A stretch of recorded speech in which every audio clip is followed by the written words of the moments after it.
Welcome back, everyone, to Then and Now. I'm Julian Zelizer of The Long View. And I'm Jonathan Alter of Old Goats.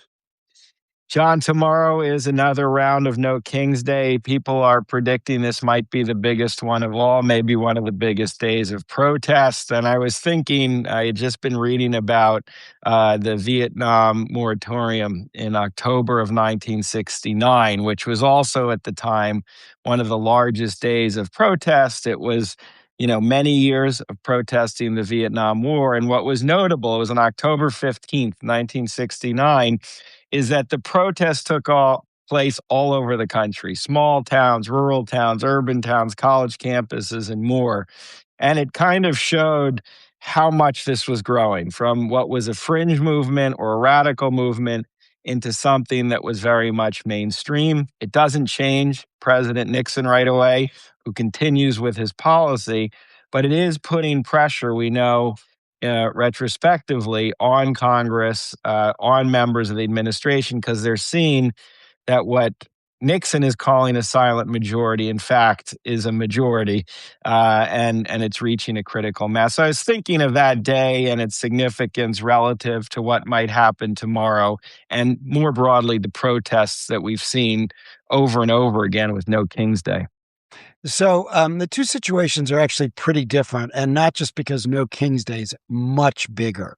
So there were actually two moratorium marches, October 15th, 1969, and then a month later, November 15th.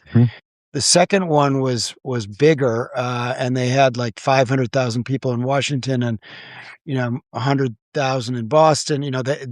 They were big demonstrations in various cities, but not anywhere close in total to the 7 million that we saw the last time with No Kings, and this time it's likely to go over 10 million. So the size here is different, and the political context is very different.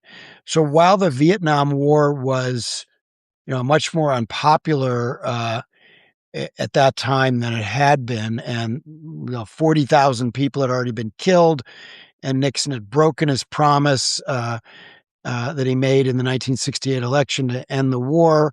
In fact, he was escalating. Despite all of that, Nixon, after he gave his silent majority speech, which was between the two moratorium marches in the fall of 1969, he went to 67% approval rating.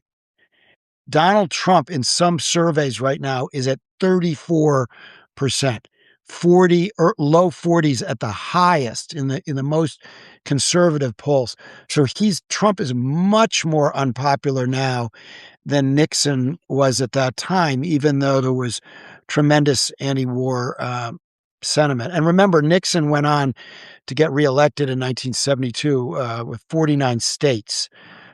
So Trump is much, much weaker politically than Nixon was. And these marches extend far, far wider than any of the anti-Vietnam War marches did, not just in terms of total numbers, but in numbers of communities taking part. So there were, those not just on college campuses, they were in a lot of different cities. But in this case, with No Kings, we're talking about literally thousands of different locations. And this is already becoming the largest mass movement in all of American history. No Kings, if you're going out tomorrow, you're part of history. And I would just add, the Vietnam was about Vietnam. This is much broader, which in many ways is a source of strength. It includes many issues, and it includes a broader sentiment about the direction of American politics under the president.